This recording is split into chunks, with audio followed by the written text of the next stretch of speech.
अस्सलाम वालेकुम। जैसा कि आप जानते हैं कि हम ए लेवल्स और उसके अंदर शुरू में पहले एएस लेवल्स इकोनॉमिक्स जो है वो कवर कर रहे हैं और आज उसके लिए हम तीसरा यूनिट देखने जा रहे हैं। तीसरा यूनिट है गवर्नमेंट की इंटरवेंशन इन माइक्रो इकोनॉमी, गवर्नमेंट इंटरवेंशन इन माइक्रो इकोनॉमी, और उसमें 2-3 चैप्टर्स हैं जो कि हम आज कवर करेंगे इंशाल्लाह। आसान सा टॉपिक है, बिल्कुल मुश्किल नहीं है, कोई टेक्निकल नहीं है टॉपिक है, सिवाय इससे कि टैक्स इंसिडेंस देखने के लिए थोड़ा सा ग्राफ देखना पड़ेगा आपको, अदरवाइज़ आप इसको आराम से समझ सकते हैं। तो शुरू करते हैं। सबसे पहला पॉइंट जो हम डिस्कस करेंगे वो है एक चीज़ जो कि हम इसमें इंट्रोड्यूस करवाते हैं, वो है मार्केट फेलियर। मार्केट फेलियर क्या है मुज़म्मिल भाई? जब मार्केट जो है वो सही तरीके से रिसोर्सेज को जो है उसका इस्तेमाल नहीं करता है। ठीक है, फॉर एग्जांपल। फॉर एग्जांपल जैसे कि जो मेरिट गुड्स जो हैं, अगर वो जैसे इंफॉर्मेशन फेलियर की वजह से जो है वो शॉर्ट ऑफ सप्लाई हो और लेकिन डिमांड बहुत ज़्यादा हो और उसको वो केटर ना कर पाए। ठीक है, तो हम यूँ कह लें कि मार्केट किसी वजह से जब खुद काम करे, इंडिपेंडेंटली काम करे, तो वो रिजल्ट्स ना प्रोड्यूस कर रही हो जो कि डिज़ायरेबल हैं, तो हम कहेंगे कि मार्केट फेलियर है। अब मैंने पहले भी शायद बताया था कि इस पे अभी भी डिबेट है कि कौन तय करता है कि डिज़ायरेबल रिजल्ट्स हैं क्या, वो क्या चीज़ है जो ज़रूर मिलनी चाहिए, वो क्या चीज़ है जो नहीं मिलनी चाहिए। तो उसका एक पैमाना तो हमने ये देखा दे दिया था कि किसी चीज़ का जो सोशल बेनिफिट है और उस चीज़ का जो कॉस्ट है वो कंपेयर कर ली जाए कि उसकी कंजम्पशन से कॉस्ट क्या इनकर हो रही है और बेनिफिट क्या इनकर हो रहा है। और अगर किसी चीज़ की कॉस्ट उसके बेनिफिट से ज़्यादा है, यानी उसकी वजह से होने वाला सोशल लॉस उसके होने की वजह से होने वाला सोशल बेनिफिट से ज़्यादा है, तो इसका मतलब है कि वो चीज़ अच्छी नहीं है, उसका कंजम्पशन कम होनी चाहिए। तो कुछ इस तरह के इकोनॉमिक टर्म्स में भी हमने इनको ट्रांसलेट किया। तो कुछ ऐसी चीज़ें जो ज़्यादा बननी चाहिए थी वो ज़्यादा नहीं बन रही, कुछ ऐसी चीज़ें जो ज़्यादा नहीं बननी चाहिए थी वो ज़्यादा बन रही हैं या बन ही नहीं रही। इस तरह की मुख्तलिफ सिचुएशन हो रही है मार्केट पे, जब छोड़ दिया तो इनको हम मार्केट फेलियर कहते हैं। बिल्कुल ठीक है। तो मार्केट फेलियर में हम लेते हैं जी पब्लिक गुड्स। पब्लिक गुड्स का क्या मसला है? पब्लिक गुड्स के साथ फ्री राइडर का प्रॉब्लम है। इसको हम कहते हैं free rider effect. Free rider effect क्या होता है कि जब यानी कि आप कोई बंदा जो है फ्रीली इसको इस्तेमाल कर रहा हो उस रिसोर्स को। everyone wants to use it हाँ, and no one wants to produce and pay for it. जी। No one wants to pay for it.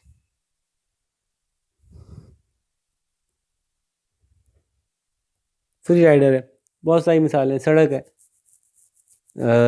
सबसे अच्छी मिसाल दी जाती है कि लाइट हाउस है, कि जितने जहाज़ गुजरते हैं लाइट हाउस को यूज़ करते हैं। कोई जहाज़ ये कहता है भाई हम यहाँ खड़े होकर लाइट हाउस क्यों बनाएंगे, हमारा सभी तो इस्तेमाल कर रहे हैं, वो चीज़ जो सब यूज़ कर रहे हैं उसके हम पैसे क्यों दें। तो पब्लिक गुड्स के साथ मतलब है कि बहुत ज़रूरी है, बहुत ज़रूरी है, बहुत ज़रूरी है, लेकिन बनाना कोई नहीं चाहता। ठीक है, इसी तरह से हम कहते हैं मेरिट गुड्स, जो बहुत अच्छे हैं, बहुत फ़ायदे के हैं, लेकिन लोग यूज़ नहीं करना चाहते, लोग यूज़ नहीं करते। ठीक है, फ्रूट ले लें, कोई किसी अच्छे किस्म के फ्रूट ले लें, कोई सब्ज़ी ले लें, कोई और ऐसी चीज़ें ले लें जो हमारे लिए सेहत के लिए अच्छी हैं। आपकी एनर्जी एफिशिएंट फ्यूल ले लें, ये कोई ऐसी जो जिसके कि लो एमिशन फ्यूल ले लें। ठीक है, आपके अल्टरनेट पावर रिसोर्सेज ले लें। आप जो है वो ट्रैवलिंग के ऐसे मीन्स ले लें जो कि सोसाइटी के लिए अच्छे हों। जैसे नहीं होता स्कूल में, जो अच्छे बड़े महंगे स्कूल होते हैं उनमें आप देखें कि वैन नहीं चलती। ठीक है, मैंने भी ऐसे स्कूल में पढ़ाया है कि जहाँ वैन अवेलेबल होती थी और उसमें जाने वाला कोई बच्चा नहीं होता था, और वो बार बार पैगाम देते थे स्कूल वाले पेरेंट्स को कि प्लीज़ वैन में भेजें बच्चों को। क्यों? क्योंकि वो स्कूल सड़क पे, इतनी चौड़ी सड़क पे था वो स्कूल, उसके बावजूद रोज़ाना सुबह 7:30 से 8 बजे के दरमियान वहाँ से ट्रैफिक का गुजरना इम्पॉसिबल हो जाता था, क्योंकि इतनी गाड़ी, हर बच्चे की गाड़ी में आ रहे हैं, और तकरीबन कोई 1200 बच्चे थे उस स्कूल में। तो 1200 गाड़ियाँ कमोबेश, एक गाड़ी में दो भी आते होंगे, तो इतनी गाड़ियाँ होती थी, इतनी गाड़ियाँ होती थी, उसकी वजह ट्रैफिक का कंजेशन, पोल्यूशन। तो मेरिट था ना कि वैन में आ जाते बच्चे, लेकिन कोई आने नहीं चाह रहा था, क्योंकि भाई हर कोई, हर एक ये कहता कि मेरे बच्चे को सबसे आखिर में उठाओ, सबसे पहले छोड़ दो, फिर तो मैं भेजूंगा मैंने। और ये हो नहीं सकता कि हर बच्चा इस तरह से।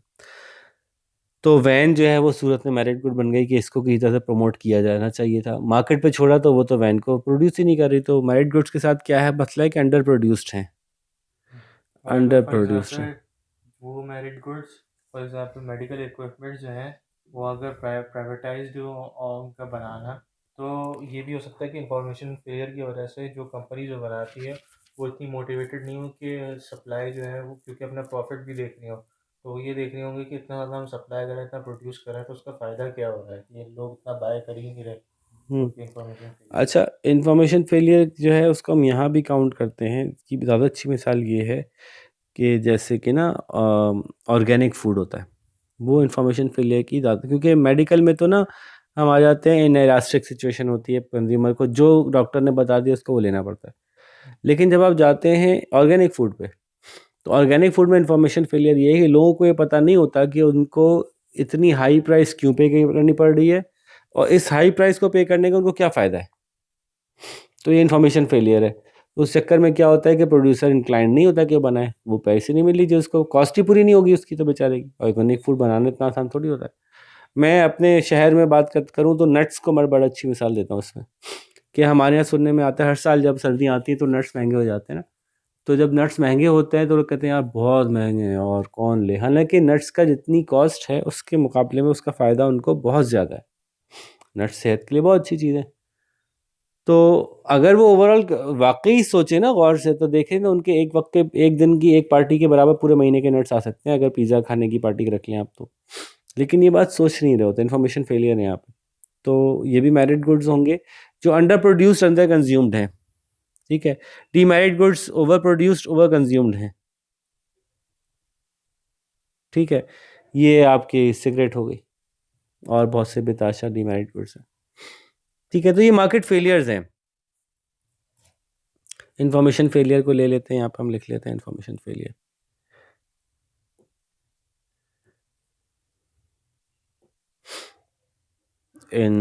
Information failure,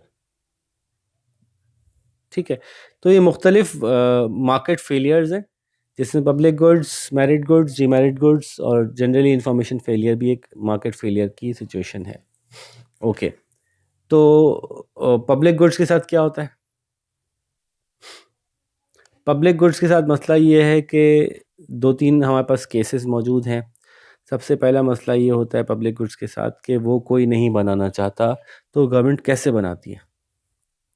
public goods government कहती है कि चलो कोई नहीं बना रहा तो मैं बना देती हूँ। तो पब्लिक गुड्स गवर्नमेंट प्रोवाइड करती है। गवर्नमेंट कैसे प्रोवाइड करती है, उसके पैसे कहाँ से आते हैं गवर्नमेंट के पास? गवर्नमेंट टैक्स लगाती है, उस टैक्स की मदद से पब्लिक गुड दे देती है। अब इसमें बहुत सारे मसले हैं, ठीक है। टैक्स लगाएगी, पब्लिक गुड देगी, तो उसमें क्या मसले होंगे? हमारे पाकिस्तान में रहते हैं, आप क्या देख रहे हैं, क्या इशू हैं? सबसे पहला मसला करप्शन। जिस चीज़ में गवर्नमेंट ने हाथ डालेगा उसमें करप्शन हो जाएगी। करप्शन की फिर आप बेताशा मिसालें दे सकते हैं, जैसे कि नंबर एक, एम्प्लॉयमेंट के अंदर करप्शन, कि पब्लिक को प्रोवाइड करने के लिए किस बंदे को हायर किया आपने, हायरिंग में करप्शन। फिर टेंडर्स में करप्शन, माल परचेज करने में करप्शन, प्राइस सेट करने में करप्शन। तो जो पूरी मार्केट के अंदर हर हर स्टेप में जहाँ जहाँ इंटरवेंशन गवर्नमेंट ने की है, कोई कंपनी बनाई है, कंपनी बनाने में करप्शन, उसकी सेटअप में करप्शन, उसके एम्प्लॉयज़ की हायरिंग में करप्शन, उसके रॉ मटेरियल की परचेज में करप्शन, उसकी सेलिंग प्राइस में करप्शन, उसकी सेलिंग क्वालिटी में करप्शन, क्वालिटी क्वांटिटी हर चीज़ जो है वो कहीं ना कहीं कॉम्प्रोमाइज़ होती रहती है पूरी दुनिया में। पूरी दुनिया में जब गवर्नमेंट इंटरवीन करती है, क्योंकि जो लोग भी इसमें इंटरवेंशन करते हैं, नंबर वन, उनका उनका मोटिव प्रॉफिट नहीं होता। अगर प्रॉफिट नहीं हुआ तो क्या हुआ, गवर्नमेंट पूरा कर देगी। उसका ओनरशिप नहीं रखता कोई, जो बंदा चला रहा है वो ओनरशिप नहीं, नुकसान हुआ मेरा क्या मसला है, होता रहा नुकसान। तो ये एक बहुत बड़ा रीज़न है कि चीज़ों में इनएफिशिएंसीज, नंबर टू इनएफिशिएंसीज हो जाती हैं, ठीक है। वही उतने ही पैसों में एक प्राइवेट कंपनी जो है एक बड़ा अच्छा ट्रांसपोर्ट सिस्टम चला देती, गवर्नमेंट जो चला रही है वो बड़ा इनएफिशिएंट है, ठीक है। पब्लिक गुड देना गवर्नमेंट की जिम्मेदारी है। तीसरी बात क्या हो गई कि टैक्स की इंसिडेंस, वो टैक्स जो गवर्नमेंट ने लगा के पब्लिक गुड बनाया वो किससे लिया था? पता चला गवर्नमेंट ने टैक्स लगाया है जी, पेट्रोल पे लगा दिया टैक्स। अब पेट्रोल पे टैक्स लगा दिया तो वो टैक्स किस पे पड़ा? पेट्रोल पे टैक्स लगता है डायरेक्ट टैक्स, पेट्रोल पे टैक्स लगता है। फॉर एग्जांपल गवर्नमेंट ने कहा आज से पेट्रोल पे 5 रुपये टैक्स है। जिस शख्स की तनख्वाह 1 लाख है उसको 5 रुपये क्या फ़र्क पड़ेगा, और जिस शख्स की तनख्वाह 100 रुपये है उसको 5 रुपये का क्या फ़र्क पड़ेगा? तो दोनों में 100 टैक्स की इंसिडेंस का बहुत बड़ा फ़र्क है। तो आप एक ऐसा पब्लिक गुड दे रहे हो जिसको सब एंजॉय कर रहे हैं, अमीर भी कर रहा है गरीब भी कर रहा है। पैसे कौन दे रहा है उसके? एक्चुअली गरीब ज़्यादा पैसे दे रहा है in proportion to his income. वो जितनी इनकम कमा रहा है उसके हिसाब से देखें तो परसेंटेज वाइज वो ज़्यादा पैसे पे कर रहा है बनस्बत अमीर के। अमीर अपनी इनकम का 0.0001% पे कर रहा है, गरीब अपनी इनकम का 5% पे कर रहा है। तो गरीब कहेगा यार मुझसे इतने पैसे लेके आप ये दे रहे हैं। ठीक है, तो ये भी बड़ा इंपॉर्टेंट सवाल होता है पब्लिक गुड्स प्रोवाइड करने में कि वो उसके पैसे कहाँ से आएंगे, कौन देगा उसके पैसे, और वो पैसे किस मीन के तहत कलेक्ट किए जाएंगे। तो ये इश्यूज़ गवर्नमेंट के पब्लिक गुड्स की प्रोविज़न में आती है। लेकिन यह है कि पब्लिक गुड्स गवर्नमेंट ही प्रोवाइड करती रहती है, यहाँ तक के समहाउ गवर्नमेंट कोई ऐसी स्कीम, कोई ऐसी टेक्नोलॉजिकल चेंज, कोई ऐसा सिस्टम बना ले कि वो पब्लिक गुड भी प्राइवेट हो सके, उसके अंदर से फ्री राइडर इफेक्ट ख़त्म हो सके, यानी वो राइवल या एक्सक्लूडेबल, राइवल एंड एक्सक्लूडेबल हो सके। तो फिर प्राइवेट कंपनियां उसमें कूदना शुरू करें आहिस्ता आहिस्ता, और आहिस्ता आहिस्ता जो है प्राइवेट कंपनीज इसको एफिशिएंटली चलाते रहें। अब देखें दुनिया में बहुत सारे गुड्स ऐसे हैं जो कि प्योर पब्लिक गुड्स नहीं हैं, सेमी पब्लिक गुड्स हैं। तो उसमें गवर्नमेंट क्या करती है कि अपनी इंटरवेंशन से उसको किसी न किसी तरह से सपोर्ट करती है। उसकी एक अच्छी सी मिसाल हम लेते हैं हेल्थ केयर की। हेल्थ केयर एक ऐसी चीज़ है जो कि प्योरली पब्लिक गुड नहीं है, क्योंकि एक्सक्लूडेबल भी हो सकता है और राइवल भी हो सकता है। तो इसलिए इसको हम पुट कर लेते हैं ऐसी चीज़ों को जो ऐसे पब्लिक गुड्स हो गए हैं जो कि लोगों को मिलने चाहिए, बहुत ज़रूरी हैं, बहुत अच्छे हैं, लेकिन उसकी प्रोडक्शन कम है समहाउ। तो हम उनको हम मेरिट गुड्स कहते हैं। तो आप जब बात करते हैं मेरिट गुड्स की, उसमें हेल्थ केयर की बात करते हैं, तो हम ये देखते हैं कि हुकूमत का ख्याल ये है कि इस वक्त जो मेरिट गुड्स के, जो हेल्थ केयर की डिमांड है और जो हेल्थ केयर की सप्लाई है, गवर्नमेंट उसकी सिचुएशन से खुश नहीं है, क्योंकि लोगों को चाहिए बहुत ज़्यादा और उसकी प्राइस बहुत ऊपर सेट हुई है, और गवर्नमेंट जिस क्वांटिटी प्रोवाइड हो रहा है वो क्वांटिटी गवर्नमेंट को पसंद नहीं है। ये तो 100% लोगों को मिलना चाहिए। ठीक है, तो अगेन यहाँ पे पब्लिक गुड का कॉन्सेप्ट इंट्रोड्यूस होगा। गवर्नमेंट अपने तौर पे कुछ इंट्रोडक्शन करेगी, और मुख्तलिफ मुल्कों में इससे मुख्तलिफ सोल्यूशन निकाले हैं। बाद मुल्कों ने सोल्यूशन निकाला है कि मार्केट को सिरे से ही ख़त्म कर दिया है, इसकी प्राइवेट मार्केट ख़त्म कर दी है। लाल अच्छा नहीं आया, अच्छा लाल ज़रा कुछ ब्राइट रेड होना चाहिए था। हाँ, गवर्नमेंट बाज़ औक़ात मार्केट ही ख़त्म कर देती है। क्या मतलब हुआ इस बात का? मतलब ये हुआ कि गवर्नमेंट कहती है कि सारी सप्लाई मैं कर दूंगी, आप लोग मार्केट से निकल जाएं। पूरा जो सेक्टर है हेल्थ का, वो पूरा हेल्थ सेक्टर गवर्नमेंट ओन कर लेती है, ये सप्लाई बन जाती है। ठीक है, हर एक को सब मिलेगा, एक ही प्राइस से मिलेगा, सबको मिलेगा, एक ही प्राइस से मिलेगा, सस्ता मिलेगा आपको जो हेल्थ केयर है। एक ऑप्शन ये है, यूके में फॉर एग्जांपल ये कमोबेश ऐसा मॉडल है।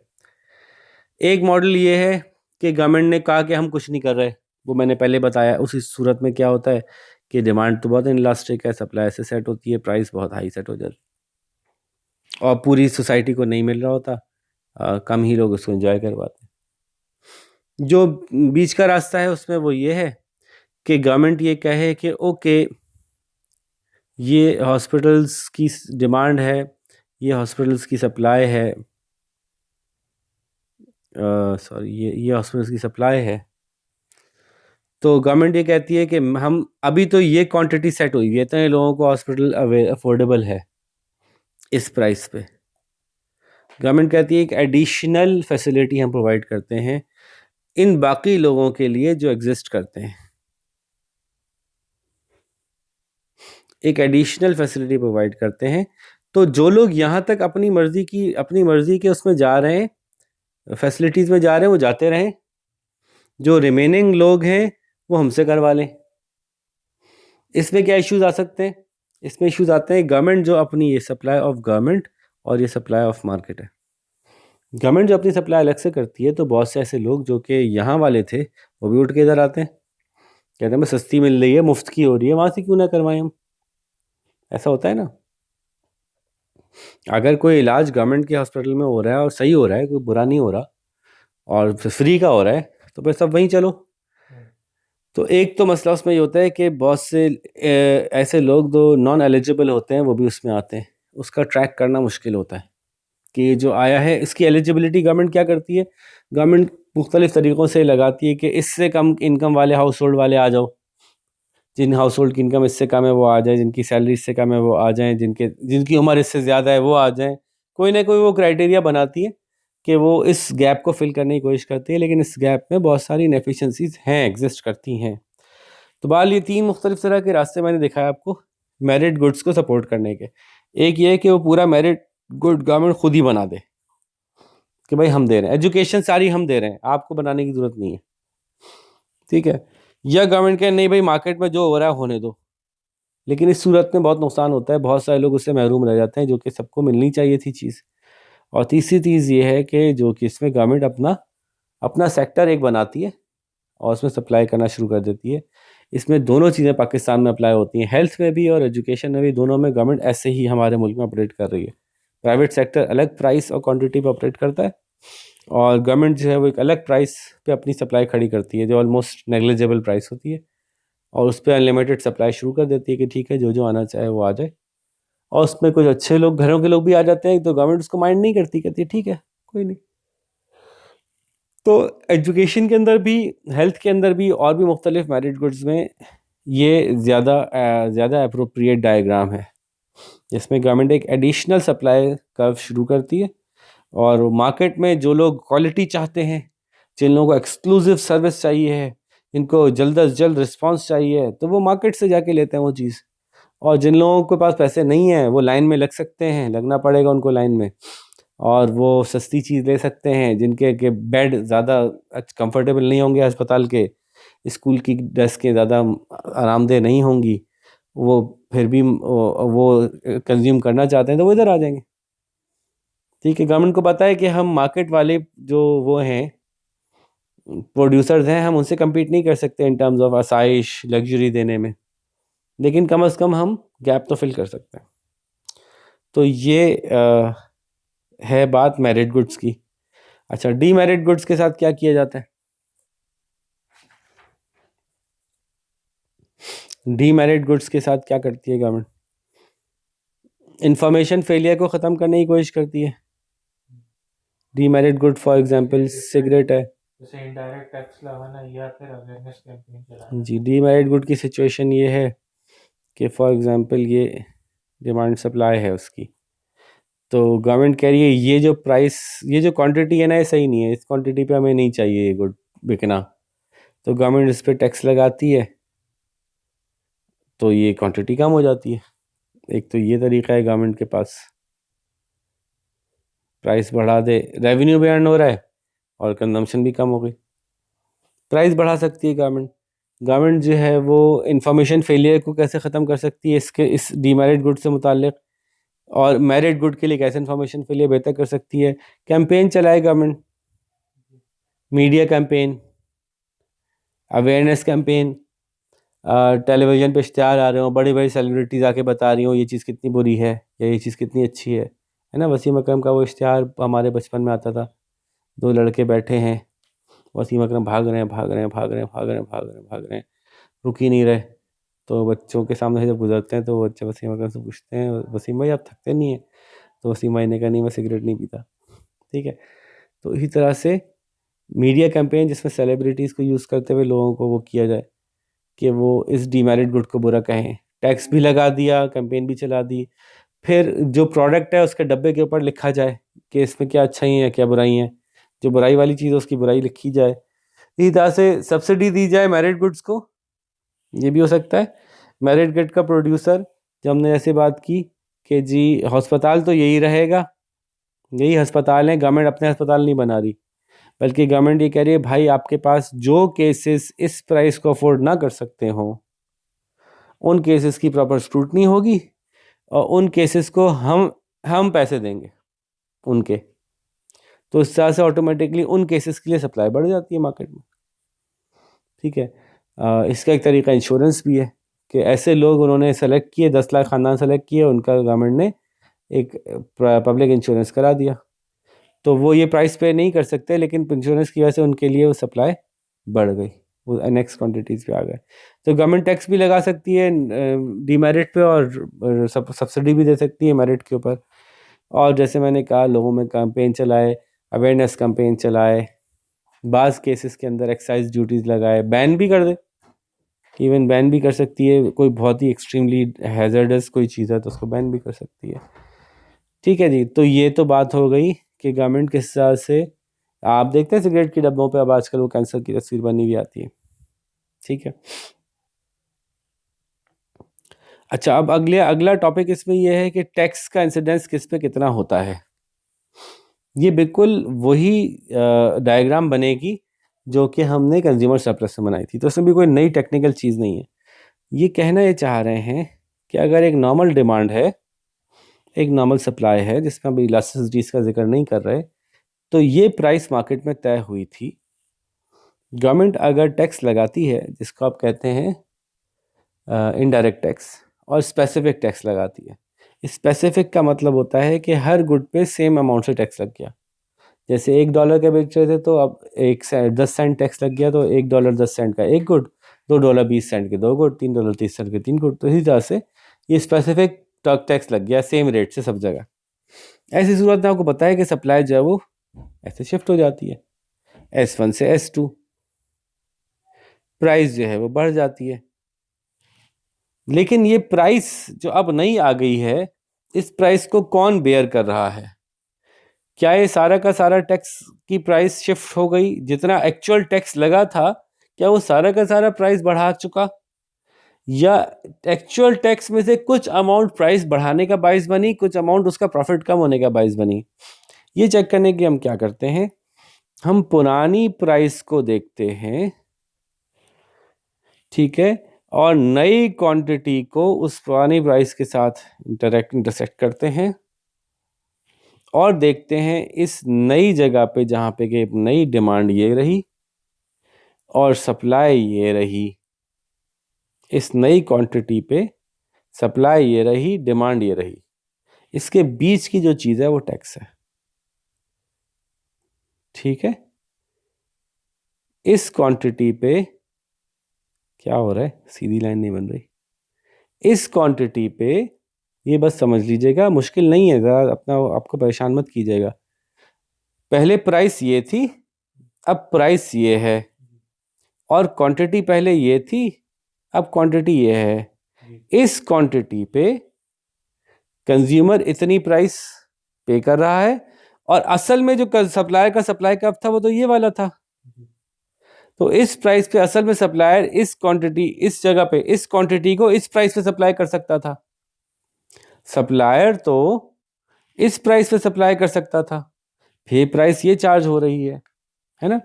और कंज्यूमर जो है वो पुरानी प्राइस पे इस जगह मौजूद था। ठीक है। तो हम ये कहते हैं, हम ये समझाने की कोशिश करते हैं कि इस डायग्राम को इस तरह से रीड कीजिए कि ये जो पोर्शन होता है ये हम कहते हैं पे कर रहा है प्रोड्यूसर, और ये जो पोर्शन होता है टैक्स का, ये दोनों, ये पूरा बॉक्स जो है टैक्स का बॉक्स है। ये जो पोर्शन है ये पे कर रहा है कंज्यूमर, क्योंकि कंज्यूमर पहले इतना पे कर रहा था, अब उसको इतना पे करना पड़ रहा है, तो कंज्यूमर की एक्चुअल परचेज प्राइस में इतना फर्क पड़ा। ये बात क्लियर हो गई है ना। पहले कंज्यूमर इतना पे कर रहा था, टैक्स को नहीं दे रहा था, प्राइस बढ़ गई, अब प्राइस बढ़ने के बाद इस प्राइस पे ये क्वांटिटी बिक रही है, इसलिए रेक्टेंगल बन रहा है, ये वाला पोर्शन नहीं ले रहे हम, ये तो लॉस्ट हो गया, ये तो लॉस्ट इन सोशल सरप्लस है। ये वाला एरिया टैक्स की मद में गवर्नमेंट का लेके जा रही है कंज्यूमर से। कंज्यूमर को पहले ये प्राइस मिल रही थी, अब ये प्राइस मिल रही है, तो बहुत इजी है, या प्राइस इनटू क्वांटिटी निकाल लें, आपको टैक्स मिल जाएगा। प्रोड्यूसर के लिए भी ये, इस पहले प्रोड्यूसर को जो क्वांटिटी सप्लाइड थी वो ये करता है प्रोड्यूसर इस प्राइस पे, ठीक है। वो प्राइस जो प्रोड्यूसर को अब मिल रही है, ठीक है, उसमें से इतना कंज्यूमर ने पे किया, तो बाकी किसने पे किया? बाकी प्रोड्यूसर ने पे किया, ठीक है। तो कंज्यूमर ज़्यादा पे करेगा या प्रोड्यूसर ज़्यादा पे करेगा, ये देखना था इसमें। तो एक्चुअली जो मैंने आपसे सवाल किया था कि अगर इनलास्टिक या इलास्टिक डिमांड हो तो कौन ज़्यादा एडवांटेज में रहता है, वो बात आपको यहाँ पे नज़र आ जाएगी। ये देखिए, मैं दिखाता हूँ आपको कि एक डिमांड में बनाता हूँ इन इलास्टिक और सप्लाई नॉर्मल बनाता हूँ, तो देखिए कि अगर टैक्स लगता है, इन इलास्टिक डिमांड की सूरत में, तो इस नई क्वांटिटी पे इतनी कंज्यूमर पे कर रहा है और इतना प्रोड्यूसर पे कर रहा है। ये बात नज़र आ रही है ना? इसमें कोई मुश्किल तो नहीं नज़र आ रही कि ये कंज्यूमर पे कर रहा है। बहुत साफ नज़र आ रहा है कि पहले कंज्यूमर ये प्राइस पे करता था, अब कंज्यूमर ये प्राइस पे करता है। तो कंज्यूमर पे बर्डन ज़्यादा आया टैक्स का, बहुत वाज़ेह सब नज़र आ रहा है, और प्रोड्यूसर पे बर्डन जो है वो कम आया टैक्स का, क्लियरली नज़र आ रहा है। क्योंकि गुड क्या था? इनइलास्टिक था। इसी को इलास्टिक बना देते हैं, देखते हैं क्या होता है।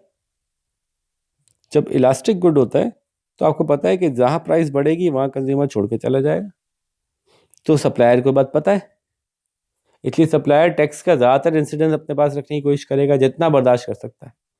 तो देखिए, नज़र आएगा आपको, टैक्स लगा, ठीक है। देखिए, कंज्यूमर पहले ये प्राइस पे कर रहा था, कंज्यूमर अब ये प्राइस पे करेगा, और प्रोड्यूसर के लिए ये प्राइस अवेलेबल है। बाकी सारा कहाँ जा रहा है?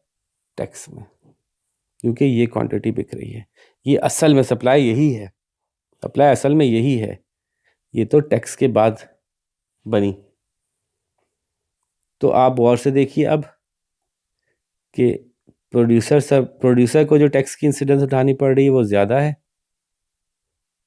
और जो कंज्यूमर को उठानी पड़ रही है, कंज्यूमर का कलर क्या था हमारा? ग्रीन था, ऐसे ही, हाँ, कंज्यूमर को उठानी पड़ रही है वो कम पड़ रही है। In case of taxation in elastic good पे सारा का सारा कंज्यूमर उठाता है, प्रोड्यूसर ज़्यादा उठाना पड़ता है उसको, क्योंकि उसको पता है मैंने ज़्यादा प्राइस बढ़ा ही नहीं सकता, बढ़ाऊंगा कंज्यूमर चला जाएगा मेरे पास, ठीक है।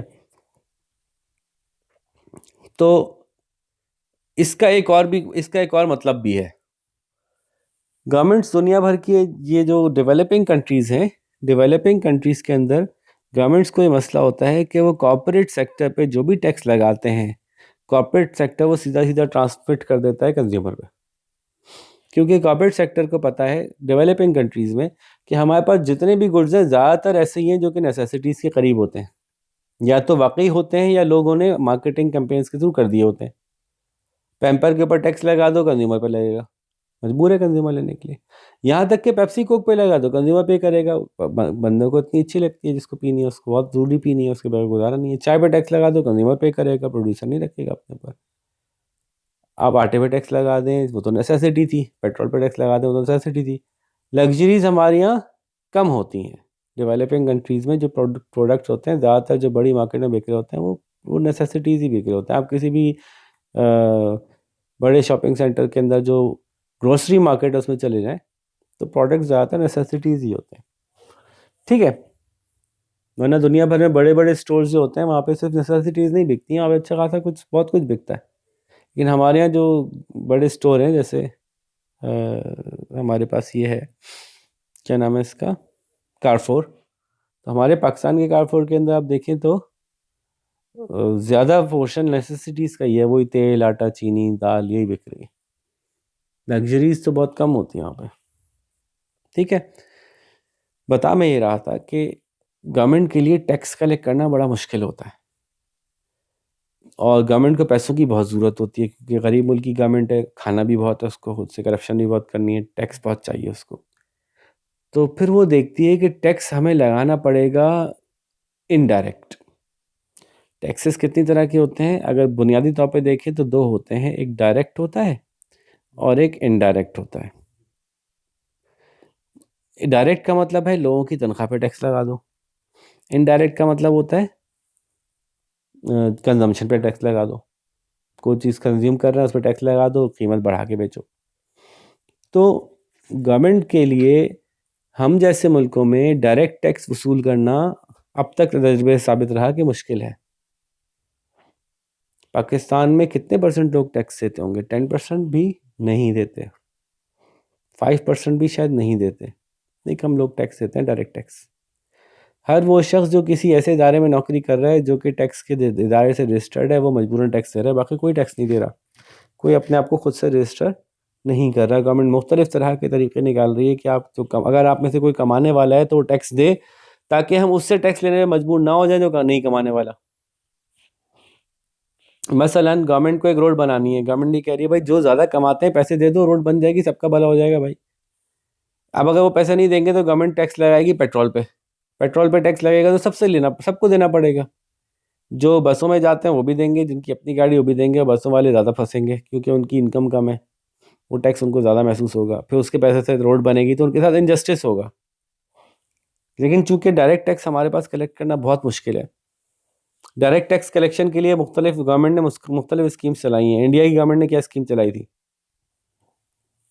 इंडिया की गवर्नमेंट में गवर्नमेंट ने कहा कि टैक्स जमा कराएं अगर आप पैसे कमाते हैं। लोगों ने कहा हम नहीं कमाते। 90% पॉपुलेशन, कितने अरब हम इंडिया की पॉपुलेशन है ना, 90% पॉपुलेशन ने कहा हम कमाते ही नहीं है भाई, जाओ हम गरीब हैं। कोई रिकॉर्ड भी नहीं है गवर्नमेंट के पास उनकी कमाई का, वो फॉर्मल सेक्टर में जॉब नहीं करते, तो गवर्नमेंट कैसे बताए? ट्रांजैक्शन कैश में करते हैं। तो गवर्नमेंट उनको कैसे साबित करे कि आप आपके पास बहुत पैसे हैं? कह रहे नहीं है पैसे हमारे पास, हम दाल रोटी खाते हैं, नहीं पैसे। तो गवर्नमेंट ने क्या किया? गवर्नमेंट ने नोट्स बंद कर दिए, करेंसी इन सर्कुलेशन के बड़े डोमिनियन बंद कर दिए। 500 का, 1000 का, जो भी बड़े बड़े नोट्स है सब बंद कर दिए। उन्होंने कहा नोट बंद हो गए, और छोटे नोट अगर आप ट्रांजैक्शन करेंगे तो इससे ज़्यादा की नहीं कर सकते। और उसके बाद अब क्या करें? तो ये नोट बंद हो गए। 4 महीने, 3 महीने, 2 महीने हैं आपके पास, इसके अंदर अंदर जिसके पास ये पुराने नोट पड़े हुए वो आके बैंक में रखवा दे या हमसे एक्सचेंज कर लें। तो अब जब आप नोट लेके जाओगे गवर्नमेंट के पास कि यार ये हैं 50 लाख रुपए, तो ये कहाँ से आ गए? तो ऐसे बहुत हालांकि इससे भी लोगों ने काम किए कर 2 नंबर, कि उन्होंने अपने हारियों, किसानों, मजदूरों को अपने नोट दे के उनसे एक्सचेंज करा लिए। लेकिन फिर भी एक बहुत बड़ी तादाद में ऐसे लोग सामने आए जिन्होंने कि अपनी अपनी छुपी हुई इनकम शो की या छुपी हुई आमदनी शो की, करनी पड़ी उनको, और उससे वो टैक्स नेट में शामिल हुए। हमारे यहाँ एक ये तरीका आया था कि जिसके पास 1000 सीसी गाड़ी है, 1000 सीसी से ऊपर की गाड़ी है, उसको टैक्स कर दो। इस तरह की बड़ी स्कीमें आती रहती हैं। तलाश करें कि हिसाब से ऐसे लोग मिल जाएं जो कि टैक्स देने के काबिल हैं लेकिन टैक्स नहीं देते। लेकिन चूंकि टैक्स जिनसे लेना है सबसे ज़्यादा वो लोग खुद ही गवर्नमेंट में बैठे हुए हैं, तो वो ऐसी स्कीम नहीं बनने देंगे जिससे कि उनके ऊपर टैक्स डायरेक्टली आया और वो खुद परेशान हो। ये एक प्रॉब्लम हमारी सारे डेवलपिंग कंट्रीज़ का ऐसा ही है, ये सिर्फ पाकिस्तान का नहीं है। तो गवर्नमेंट को मजबूरन पैसे तो चाहिए चलाने के लिए, तो फिर वो पैसे वहाँ से लेती है जहाँ पैसे फिर दे हर सूरत में। तो फिर वो किस पे टैक्स लगाएंगे? उनको पैसे बहुत ज़रूरी चाहिए, कंज्यूमर से ही चाहिए, तो वो टैक्स लगाएंगे ऐसी चीज़ों पे जो लोग लेने पे मजबूर हों। अगर गवर्नमेंट ने टैक्स लगा दिया एक ऐसी चीज़ पे जिसको कि लोग लेने पे मजबूर नहीं है, तो फिर टैक्स कंफर्म नहीं मिलेगा गवर्नमेंट को। लेकिन अगर गवर्नमेंट किसी ऐसी चीज़ पे टैक्स लगाएगी जो लोग लेने पे मजबूर है, तो उनको कंफर्म टैक्स मिल जाएगा। तो ऐसी कौन सी चीज़ हो सकती है? पेट्रोल। Number 1 petrol. आप देख लें पाकिस्तान में अभी आप सुनते होंगे 15 रुपये बढ़ गया, 30 रुपये बढ़ गया पेट्रोल। दूसरी चीज़ क्या चीज़ बढ़ती है? खाने की नेसेसिटी जैसे वो आटा। नहीं, आटे पे टैक्स नहीं लगाती गवर्नमेंट पे, लोग जूते मारते हैं। अच्छा। पाकिस्तान में आटे पे टैक्स कम लगाने की कोशिश करते हैं कि ना लगाएं जी। और अब बताएं अहमद अली। बिजली हाँ, बिजली का टैक्स। बिजली का बिल जो है वो लाजमी बढ़ जाता है, मजबूरी है, वो कोई छोड़ नहीं सकता। तो वो तमाम चीज़ें जो आप छोड़ नहीं सकते, गवर्नमेंट उन पर टैक्स लगाती है ताकि वो ज़्यादा बड़ा टैक्स कलेक्ट कर सके, ठीक है ना। और इंसिडेंस ऑफ टैक्स आती भी कंज्यूमर पे ही है सारी की सारी, ठीक है। यही तरह से ये टॉपिक एक्चुअली चल रहा है गवर्नमेंट की इंटरवेंशन, मार्केट में किस तरह से गवर्नमेंट इंटरवेंशन करती है। तो गवर्नमेंट टैक्स क्यों लगाती है, इनडायरेक्ट टैक्स क्यों लगाती है। मैंने बताया कि इनडायरेक्ट टैक्स ऐसे लगाती है। इनडायरेक्ट टैक्स में इलास्टिक इन इलास्टिक की वजह से क्या फ़र्क आता है, किसके ऊपर ज़्यादा टैक्स आता है, ये हमने बताया। गवर्नमेंट जब पैसे जमा करने होते हैं तो किस तरह की गुड्स पे टैक्स लगाती है, हमने बताया। ये सारी रिग्रेसिव टैक्सेशन कहलाती हैं। ये बहुत बुरी है, दुनिया भर में बुरी मानी जाती हैं, लेकिन मजबूरी है, इसके अलावा कोई ज़रिया नहीं है इन लोगों के पास टैक्स कलेक्ट करने का, ठीक है। इसी तरह सब्सिडीज़ होती हैं। सब्सिडीज़ भी कोई अच्छी चीज़ है या नहीं है। सब्सिडीज़ का इंसिडेंस किस पे होगा, कौन सब्सिडी ले जाएगा।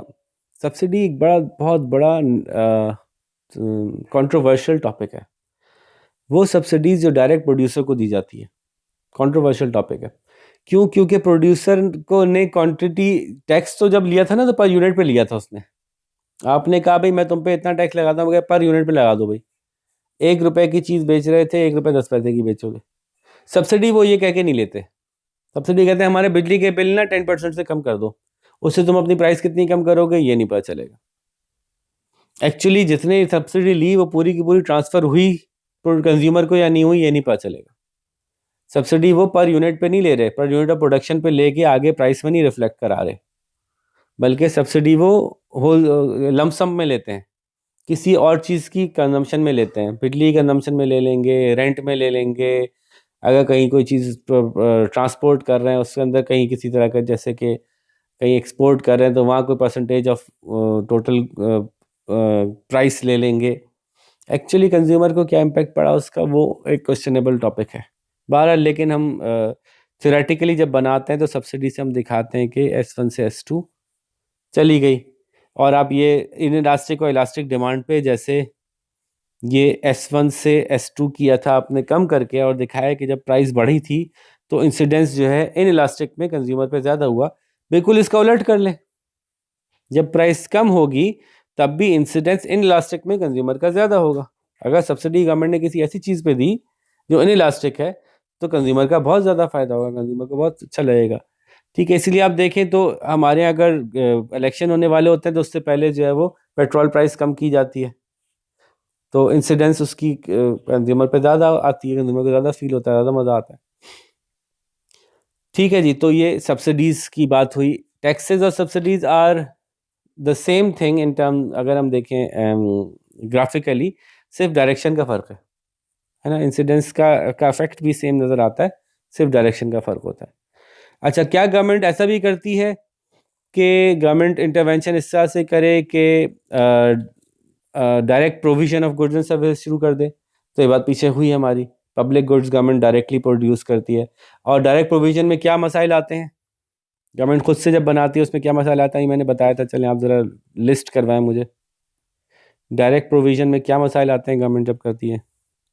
जब डायरेक्ट आता है तो एक तो ये चीज़ थी कि उसमें जो मेडिकल उसमें जो था, यानी कि वहाँ से उठकर फिर उसमें आ जाता है। यानी गवर्नमेंट ने कोई चीज़ खुद बनाना शुरू कर दी,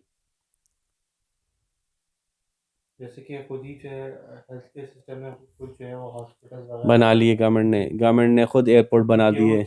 वो चीपर है, तो इसलिए जो उसको कंज्यूमर्स और वो ज़्यादा चीप फाइंड कर रहा है, तो इसलिए वो सारे जो है उसमें चले जाते ऐसे लोग भी कंज्यूम करने लगते हैं जिनका कि उसमें राइट नहीं होता, हैं। ठीक है।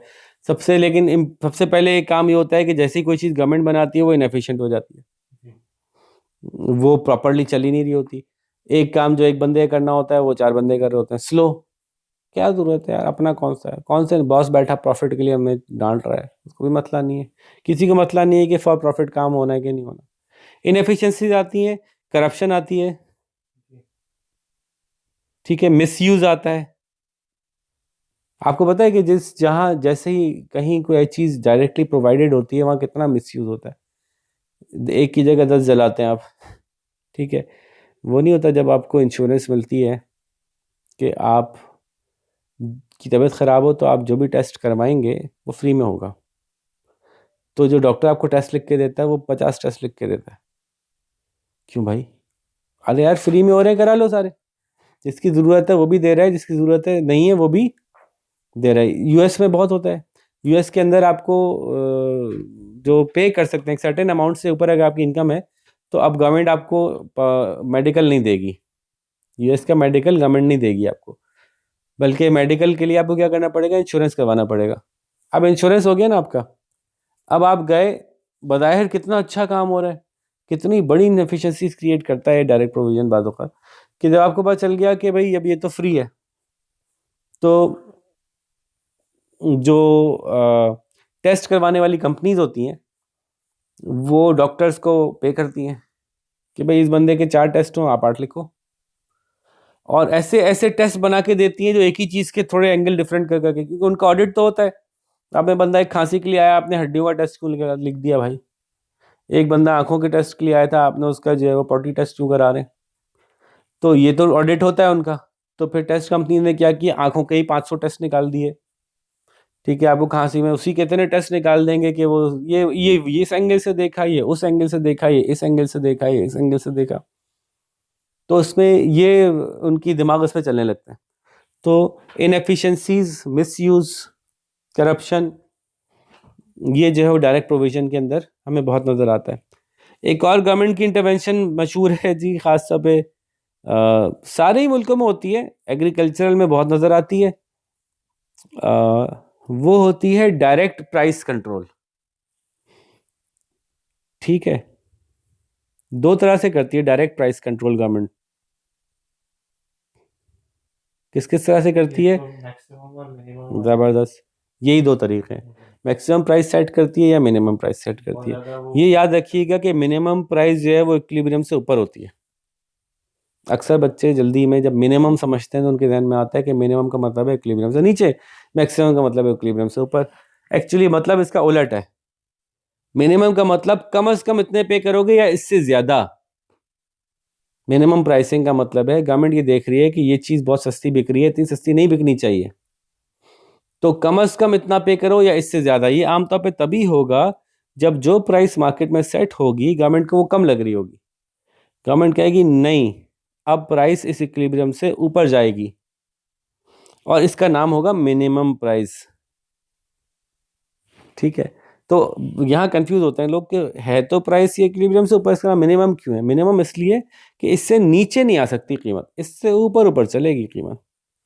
बहुत ही इनएफिशिएंट पॉलिसी है इकोनॉमिस्ट की नज़र में, क्योंकि इकोनॉमिस्ट जो है वो मार्केट को देखता है, कहता है मार्केट सबसे अच्छा जवाब है हर चीज़ का, मार्केट एफिशिएंट कर दो मसले ख़त्म हो जाएंगे।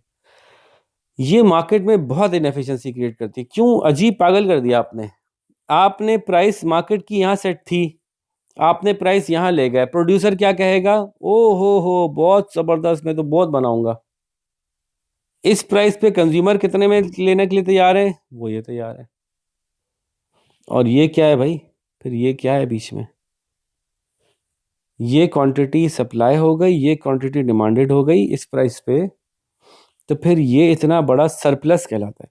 ये सरप्लस कौन, कहाँ जाएगा? ये क्या होता रहा है आपको पता है दुनिया में क्या होता है इसका?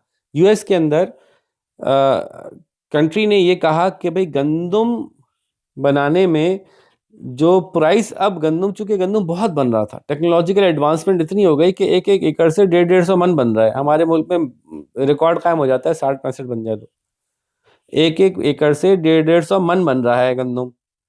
अब इतना गंदम बन गया, इतना गंदम बन गया कि उसकी प्राइस नीचे आई। जब मार्केट में प्राइस नीचे आ गई तो बहुत सारे फार्मर्स ने एग्रीकल्चर छोड़ दिया, गंदम बनाना छोड़ दिया। वीट स्टेपल फूड है, अगर ये बनाना छोड़ देंगे तो ओवरऑल मुल्क की डिपेंडेंसी किसी और मुल्क पे होना शुरू हो जाएगी। अगर वो प्रोडक्ट किसी दूसरे मुल्क से मिल रहा है $1 का और आपका प्रोड्यूसर बना रहा है $5 का और उसको बनाना था $10 का, तो उसके लिए एफिशिएंट होता अपनी ज़िंदगी गुजर बसर के लिए।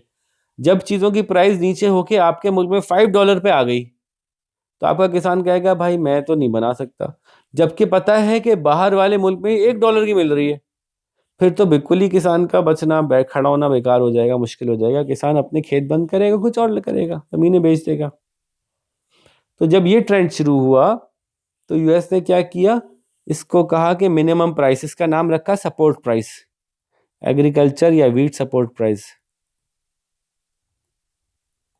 सपोर्ट प्राइस से क्या हुआ, उन्होंने कहा नहीं साहब आप फिक्र ना करो, मार्केट कहीं भी जाए, मार्केट कहीं भी चली जाए, आपको ये प्राइस हम गारंटी करते हैं, और अगर कोई नहीं खरीदेगा तो हम खरीदेंगे।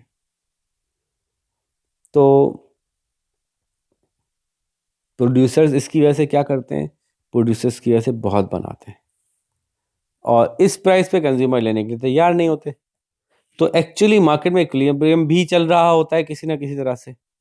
वो कैसे, कि ये तो थी इनकी असल सिचुएशन, प्राइस बढ़ गई, P2 पे चली गई, ये चली गई, गवर्नमेंट कहती है मार्केट को इंटरेक्ट करने दो, एक्स्ट्रा सप्लाई को हम खरीद लेंगे, ये मार्केट के रेट पे जाने दो, ठीक है। तो ये मुख्तलिफ तरह के टूल्स यूज़ करते हैं, मुख्तलिफ तरह की टेक्निक्स यूज़ करते हैं कि पहले मार्केट में देखो, मार्केट में बिकने दो, जो बचेगी वो हम ले लेंगे, तो कुछ ना कुछ मार्केट प्राइस में इस्टेब्लिश होगी, फिर हम लेंगे तो कीमत बढ़ेगी ऑटोमेटिकली, हमारी भी एक आर्टिफिशियल हमारी वजह से डिमांड क्रिएट होगी, ठीक है, मार्केट की प्राइस ऊपर जाएगी। लेकिन लोग लेने वाले एक्चुअली हैं नहीं इस एक्सेस सप्लाई को, एक्सेस सप्लाई को, उस सरप्लस को लेने वाले लोग नहीं हैं। तो फिर गवर्नमेंट क्या करेगी इसका। अमेरिका की गवर्नमेंट ने 1 आध साल उसको कोल्ड स्टोरेज में रखा, 2 साल कोल्ड स्टोरेज में रखा, उसके बाद उन्होंने कहा कि इसका सबसे अच्छा इकोनॉमिक यूज़ ये है कि इसको समंदर में डंप कर दिया जाए, इसका सबसे अच्छा इकोनॉमिक यूज़ ये है। अब पहला सवाल जो अक्सर स्टूडेंट्स करते हैं वो ये करते हैं कि यार इतने सख्त दिल लोग थे, अफ्रीका में भेज देते, सोमालिया में लोग भूखे मर रहे थे। लेकिन इकोनॉमिस्ट जो होते हैं वो उनका दिल तो होता ही नहीं है, वो तो खाली नंबर्स को समझते हैं, वो तो कहते हैं कि जिसमें एफिशिएंसी है, जिसमें रिटर्न्स हैं, सोशल सरप्लस हो, सोशल सरप्लस हमारा क्यों कम हो दूसरे का बढ़ाने के लिए। अगर वो गंदम सोमालिया पहुंच जाती तो सोमालिया जो अमेरिका से गंदम मंगाता है फिर वो नहीं मंगाता, सोमालिया में जो अमेरिका से गंदम खरीदी जाती है वो खरीदने की उसको जरूरत ही नहीं पड़ती, उसको तो मुफ्त ही गंदम मिल गई।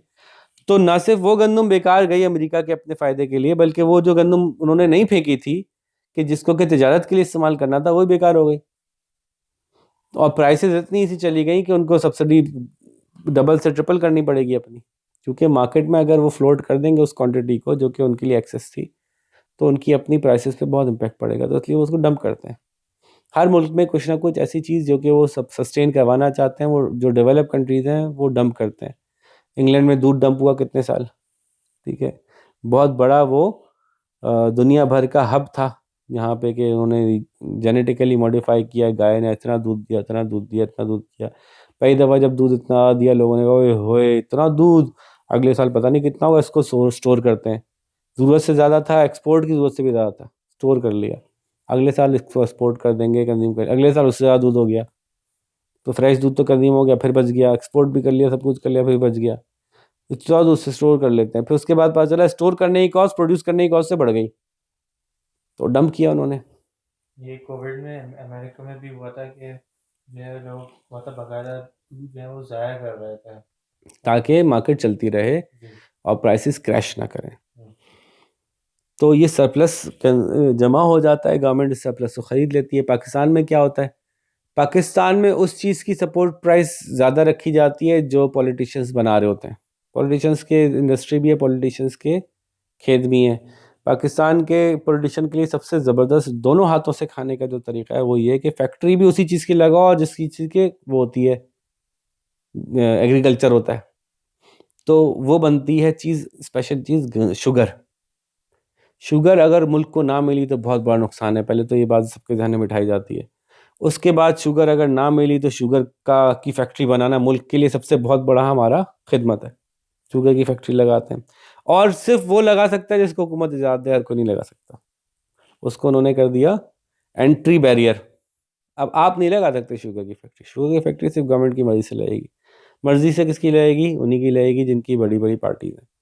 वो शुगर की फैक्ट्री लगा लेंगे, उसके बाद वो कहेंगे गन्ना जो है वो बहुत, आवाम को सस्ती शुगर देनी है, गन्ना बहुत महंगा है, और किसान गन्ना उगा ही नहीं रहा है, किसान ये उगा रहा है वो उगा रहा है, किसान को गन्ना उगाना चाहिए। तो किसान को हुकूमत ही कहती है कि मार्केट में गन्ने का रेट चलो 150 रुपये चल रहा है, हम आपको देंगे 250 रुपये। वो 100 रुपये एक्स्ट्रा गवर्नमेंट कहाँ से देती है? हमारे टैक्स के पैसों से उस किसान को देती है कि तुम अब कपास मत उगाना, तुम अब चावल मत उगाना जो एक्सपोर्ट होता है, तुम अब उगाना गन्ना। अब गन्ने की उगाई में ज़्यादा पानी इस्तेमाल होता है, करो, पीने के लिए ना बचे गन्ना उगाओ। लेकिन और वो गन्ने का उगा के गन्ने को क्या करो, उस मिल वाले के पास जाके खड़े हो जाओ, मिल वाली कहती है भाई बहुत हालात ख़राब है, हम गन्ना नहीं ले सकते। तो किसान कहता है भाई गन्ना तो बन गया, अब लेके आ गए। वो बाहर खड़ा रखते हैं। क्यों खड़ा रखते हैं? क्योंकि जितने दिन गन्ना बाहर ट्रॉली में खड़ा रहता है उसकी आहिस्ता आहिस्ता जो उसकी कंटेंट है, शुगर कंटेंट, वेटनेस, जूस, वो हवा में उड़ता रहता है। तो उससे क्या होता है कि वो जब उसका वजन करते हैं तो कुछ वजन कम हो जाता है ट्रॉली का। तो 4-5 दिन, एक आध हफ्ता, 2 हफ्ता वो गन्ने वाले को बाहर खड़ा रखते हैं, फिर उसका वजन करते हैं, फिर कहते हैं भाई इतने की प्राइस गवर्नमेंट ने सेट की थी, हम तो इतनी दे सकते हैं, ठीक है, तो लड़ना है लड़ लो जाओ, या फिर ये ले लो जो ले देने, हम इसी से गुजारा करो।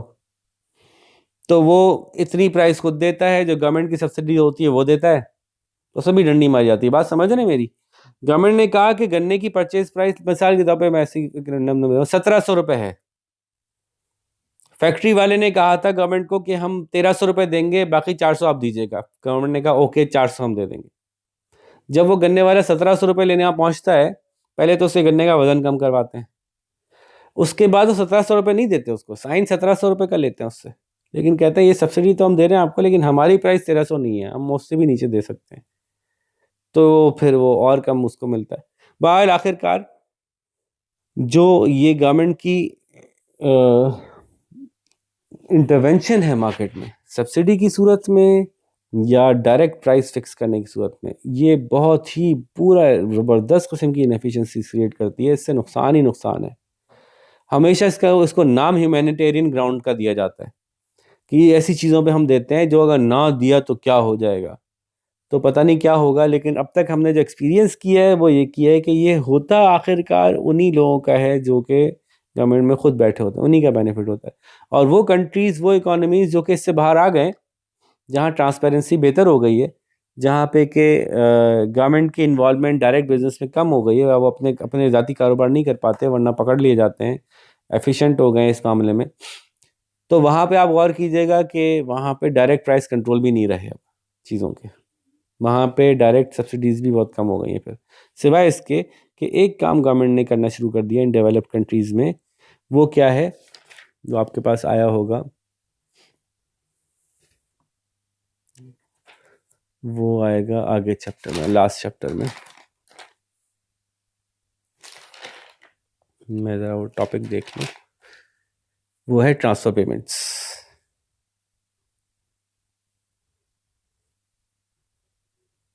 ट्रांसफ़र पेमेंट्स क्या होती हैं भाई? ट्रांसफ़र पेमेंट ये होती है, वो कहते हैं भाई प्रोडक्शन ये वो सब कुछ मार्केट के ऊपर चलता रहे, जो एक सर्टेन लाइन ऑफ पॉवर्टी से नीचे जाएगा उसको हम हाथ में पैसे पकड़ा देंगे, लो भैया। और उस पैसे के पकड़ाने के उन्होंने बहुत से तरीके ढूंढनी है। बाज़ औक़ात तो फूड कूपन देते हैं कि कूपन लो इससे खाना मिल जाएगा, ठीक है। बाज़ औक़ात वो आपको जो है वो एक डेबिट कार्ड दे देते हैं जिसमें कि पैसे ट्रांसफ़र हो जाते हैं, आप उससे डायरेक्ट पैसे निकाल लें।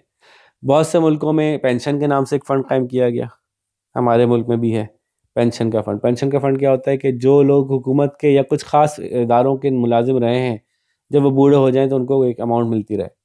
फिर मुख्तलिफ़ तरह के प्रोग्राम चलाए गए जिसमें कि गरीबों को बेनज़ीर इनकम सपोर्ट प्रोग्राम चलाया गया।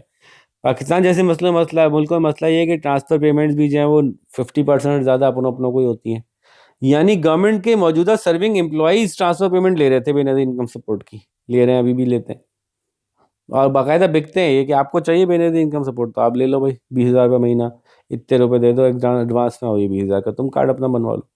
इस तरह की तो हरकतें होती हैं। इसी तरह से जो ख़ानदान अपने आप को रजिस्टर करवाते हैं, इंफॉर्मेशन का फेलियर है तो पता ही नहीं चलता कौन एक्चुअली ज़रूरतमंद था, कौन ज़रूरतमंद नहीं था। लेकिन डेवलप्ड कंट्रीज़ में डेटा सारा इलेक्ट्रॉनिक हो गया है, वहाँ पे ये पॉसिबल नहीं है कि आप जॉब कर रहे हों और आप ये कहें कि मैं अनएम्प्लॉयड हूँ। ये वहाँ पॉसिबल नहीं होता आसानी से। अगर आप एम्प्लॉयमेंट पे जाते हैं तो उनके डाटा नेशनल डेटा से कनेक्ट होता है, तो उसको लाजमन ये रिपोर्ट करना है कि आप यहाँ जॉब करते हैं, वरना वो फंसेगा, एम्प्लॉयर फंस जाएगा। एम्प्लॉयर जैसी रिपोर्ट करेगा आप जॉब करते हैं तो आप अनएम्प्लॉयड नहीं रहे, अनएम्प्लॉयड नहीं रहे, आपको बेनिफिट नहीं मिलेगा। तो एक्चुअली बेनिफिट काफ़ी हद तक उन्होंने अपना बेहतर कर लिया है और उन्हीं लोगों को मिल रहा है जिन लोगों को के ज़रूरत थी। हम जैसे मुल्कों ने ट्रांसफ़र पेमेंट की भी कोशिश की है तो उसमें भी इनएफिशिएंसीज और करप्शन बहुत ज़्यादा हमें देखने को मिली। तो ट्रांसफ़र पेमेंट्स के मुख्तलिफ तरीके हैं, ओल्ड एज बेनिफिट्स हैं, अनएम्प्लॉयमेंट बेनिफिट्स हैं, हाउसिंग अलाउंसेस हैं, फूड कूपन है, चाइल्ड बेनिफिट्स हैं, ठीक है। तो ये मुख्तलिफ तरीके हैं जिसके ज़रिए से गवर्नमेंट इंटरवेंशन करके डायरेक्टली अब इन मुल्कों में जो काम कर रही है, बहुत कम जगहों पे ये सपोर्ट प्राइस रखते हैं जिसको प्राइस फ्लोर कहते हैं। प्राइस फ्लोर से नीचे नहीं जा सकते ना, इसलिए प्राइस फ्लोर कहते हैं, या मिनिमम प्राइस के से नीचे नहीं जा सकते। एक और प्राइस होती है उसको कहते हैं मैक्सिमम प्राइस। वो कहाँ अप्लाई होती है मुजम्मिल भाई, कुछ बता सकते हैं आप? और बता सकते हैं मैक्सिमम प्राइस इक्विलिब्रियम प्राइस से ऊपर होगी कि नीचे होगी? मैक्सिमम प्राइस का मतलब हुआ उससे ज़्यादा नहीं रख सकते। इसका मतलब है गवर्नमेंट प्राइस को कम करना चाह रही है। जब प्राइस को कम करना चाह रही है तो इक्विलिब्रियम से नीचे सेट होगी, ये मैक्सिमम प्राइस है। इसीलिए इसको प्राइस सीलिंग कहते हैं। सीलिंग का मतलब छत से ऊपर छलांग नहीं लगा सकते आप, तो सीलिंग है, इससे ऊपर नहीं जा सकते। तो प्राइस सीलिंग गवर्नमेंट कहाँ करती है? जहाँ पे गवर्नमेंट देखती है कि इस चीज़ की कीमत ज़्यादा बढ़ जाएगी तो लोगों को बड़ा नुकसान होगा यार, बड़ा तकलीफ में आएंगे लोग, तो प्राइस सीलिंग कर देती है। जैसे गवर्नमेंट ने कहा कि रेंट इससे ज़्यादा नहीं होना चाहिए। गवर्नमेंट ने कहा कि जी बहुत महंगी हो गई है चीनी, 100 रुपये किलो बिक रही है, कोई भी 50 से ऊपर ना बेचे मार्केट में। अब मार्केट में अगर गवर्नमेंट ने प्राइस 50 कर दी तो क्वांटिटी तो ये बिक रही थी, इस प्राइस पे तो कंज्यूमर ये कह रहा है कि मैं तो इतनी खरीदूंगा भाई, प्रोड्यूसर कह रहा है भाई इस प्राइस पे तो मैं इतनी बेचूंगा। फिर ये क्या हो जाएगा? ये शॉर्टेज हो जाएगी। जैसे ही शॉर्टेज होगी फिर क्या नतीजा निकलेगा इसका? इसका पहला ही नतीजा जो निकलता है वो निकलता है होर्डिंग। होर्डिंग क्या कहते हैं उर्दू में? अपने पास जो है वो ब्लैक मार्केटिंग, ज़ख़ीरअंदोज़ी, ब्लैक मार्केटिंग। बहुत दफ़ा देखा हमारे मुल्क में चीनी बड़ी ज़रूरी होती है। चीनी की सपोर्ट प्राइस वो अपना मैक्सिमम प्राइस सेट होती है कि इससे ज़्यादा प्राइस चीनी की नहीं होगी भाई, किसी वजह से सेट हो जाती है। 100 रुपये किलो मिलती है मार्केट में, गवर्नमेंट कहती है 50 से ऊपर कोई नहीं बेचेगा, लेकिन चीनी नहीं होती फिर मार्केट में। गवर्नमेंट ने कहा 50 से ऊपर खबरदार किसी को नहीं बेचना, बहुत सख्त बेचारे मजबूर लोग हैं, चीनी बहुत ज़रूरी है, 50 से ऊपर नहीं बिकेगी। लेकिन जब आप 50 रुपये लेके मार्केट में दुकान घूमते हैं तो चीनी कहीं भी नहीं मिलती। गवर्नमेंट ने 50 तो बोल दिया, 50 की नहीं मिलती। मार्केट पहले कितने की बेच रही थी? 100 की बेच रही थी। गवर्नमेंट को उस पर तकलीफ थी, गवर्नमेंट ने कहा बहुत बुरी बात है, 50 रुपये करो प्राइस। 50 कर दी प्राइस गवर्नमेंट ने, चीनी कहीं नहीं मिलेगी। अब जब चीनी कोई देगा आपको तो जानने वाला देगा, कितने में देगा? अब वो चीनी आपको देगा इस प्राइस पे, इस क्वांटिटी को आप जिस प्राइस पे ले सकते हैं वो आपको देगा 150 रुपये की। बात समझ रहे? 100 की चीनी को 50 का किया था, शॉर्ट हो गई, अब 150 की मिल रही है और मजबूर हैं आप लेने के लिए। तो गवर्नमेंट ने इसका एक हल निकाला। फिर गवर्नमेंट ने कहा सारी चीनी हमें बेचो, जितनी चीनी फैक्ट्रियाँ बन रही सब हमें बेचो, फिर हम राशनिंग करेंगे। राशनिंग क्या होती है कि हर ख़ानदान अपना शनाख्ती कार्ड लेके आए, शनाख्ती कार्ड के बदले हर बंदे को 4 किलो चीनी मिलेगी 50 रुपये की महीने की। तो ये एक बड़ा ये इन इटसेल्फ कितना इनएफिशिएंट प्रोसेस है, कितने एम्प्लॉयज़ हायर करने पड़ेंगे इसके लिए, कितने मैकेनिज्म्स बनाने पड़ेंगे, जहाँ के चीनी यहाँ से वहाँ गायब ना हो, उस वहाँ से निकले, ट्रांसपोर्ट की कॉस्ट कितनी बढ़ेगी, क्या क्या नहीं कॉस्ट बढ़ जाएगी इसकी वजह से। सोचें कि राशनिंग खुद कितना बड़ा इनएफिशिएंट। वाकई कभी कुदरती आफत आ गई और मुल्क में गंदम ख़त्म हो गया, राशनिंग कर रहे हैं आप, चलो बात समझ आती। चीनी की राशनिंग, चीनी वैसे कोई अच्छी चीज़ नहीं है सेहत के लिए, लेकिन हमारे मुल्क ने मल्टीपल टाइम्स किया है, मल्टीपल टाइम्स। आपके सामने तो नहीं हुआ ऐसा, लेकिन हमारे मुल्क में मल्टीपल टाइम्स हुआ ऐसा, राशन कार्ड्स बने, राशनिंग हुई, उसके ज़रिए से चीज़ें मिली। खैर, तो ये तजुर्बात हम करते रहे हैं, उसके नतीजे क्या निकले ये दुनिया देख चुकी है कि ये सारे कंट्रोल्स करने की वजह और नतीजा जो होता है आम तौर पे वही होता है कि वो जो फ्यूडल्स बैठे होते हैं उनको सपोर्ट करना होता है, वही गवर्नमेंट में होते हैं, अपने हिसाब से पॉलिसीज बनाते हैं, लोगों को जहन बनाते हैं कि ये चीज़ बड़ी ज़रूरी है। तो इन एफिशिएंसीज इन एफिशिएंसीज से अब हम लोग बाहर आ गए दुनिया के समझदार लोग, और अब हम ये नहीं पसंद करते कि इस तरह की कोई हरकत की जाए, लेकिन बहरहाल हो रही है फिर भी। तो प्राइस सीलिंग का मैंने मसला बताया कि प्राइस सीलिंग करते हैं तो शॉर्टेज हो जाती है। उसको फुलफिल करने के लिए गवर्नमेंट क्या करती है? गवर्नमेंट उसको फुलफिल करने के लिए राशनिंग करती है। लोग क्या करने लगते हैं? Black marketing. सारे जानने वाले सारी चीज़ें साइड में कर लेते हैं और फिर उसको थोड़ा थोड़ा करके बेचते हैं। बहुत कॉमन मिसाल है, बहुत कॉमन मिसाल है। अभी हमारी अम्मी को एक सिरप पीना होता है, बहुत ज़रूरी होता है। अक्सर लोगों को ओल्ड एज में वो सिरप पीना होता है। वो सिरप की कीमत गवर्नमेंट ने कहा कि नहीं बढ़ेगी। 150 रुपये का सिरप था, 150 का मिलेगा। अब जा रहे हैं, मिल नहीं रहा। पता है कि नीचे काउंटर के नीचे रखा हुआ है, कोई कोई मेडिकल स्टोर वाला नहीं देगा आपको। और अगर आपको आते आते देख ले कि आप गवर्नमेंट के बंदे नहीं है, रोज़ आते हैं कुछ ना कुछ लेके जाते हैं, अब आप कहेंगे यार है तो, लेकिन यार क्या करें, महंगा हो गया है, वो मिल ही नहीं रहा। तो मैं खुद जो है ना, वो मुझे तो मिल नहीं रहा था, लेकिन मेरे कस्टमर्स को बहुत चाहिए था। मैं खुद गया एक जगह ब्लैक मार्केट में, वो 250 का मिल रहा था, मैंने ले लिए 4-5 बोतलें ले ली। मैंने कहा यार मेरे कस्टमर को कुछ तो मिल जाए यार।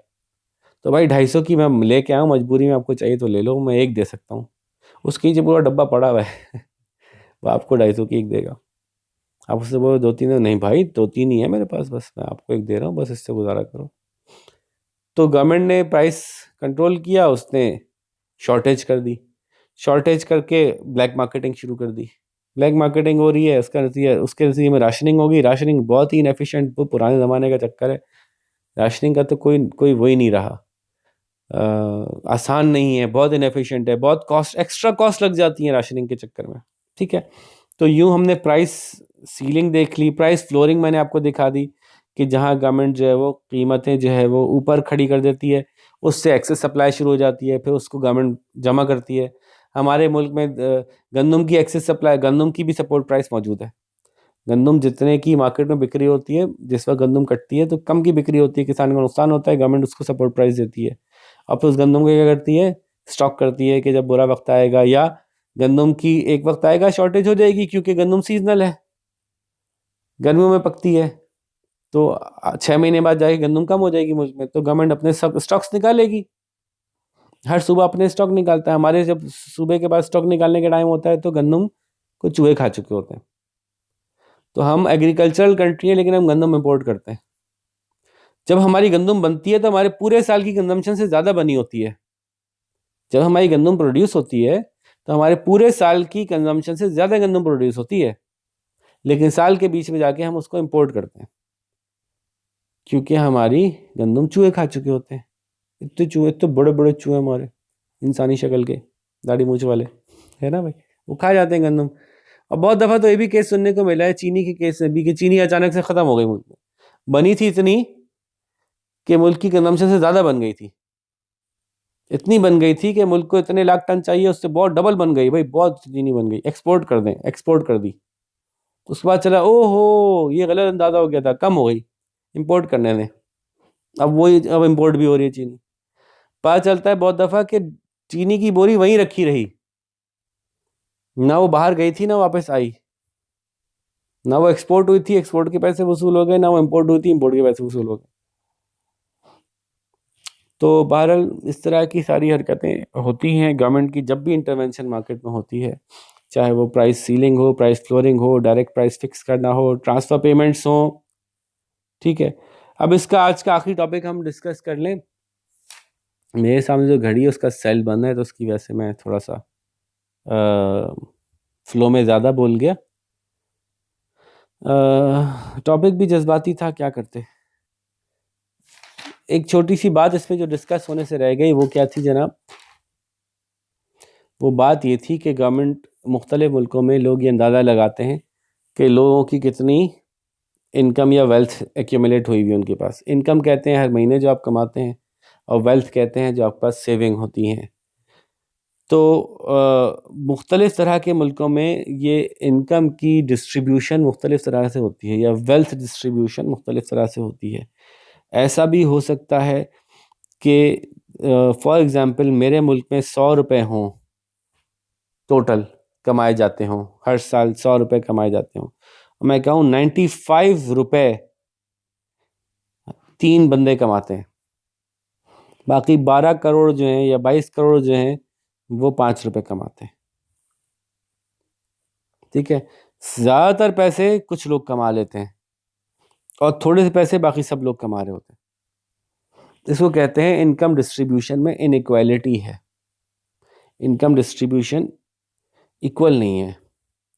अगर ऐसा होता कि मेरे मुल्क में 100 लोग होते और 100 रुपये कमा रहे होते और हर बंदा एक रुपया कमा रहा होता, तो मैं कहता इनकम डिस्ट्रीब्यूशन बिल्कुल इक्वल है हमारे मुल्क में। ठीक है, तो जो इनकम डिस्ट्रीब्यूशन की डिस्पैरिटी है, डिस्पैरिटी का मतलब इक्वल ना होना है, ये इस बात की निशानी होता है कि आपके मुल्क के सिस्टम्स गरीब को फेवर करते हैं या आपके मुल्क के सिस्टम्स अमीर को फेवर करते हैं।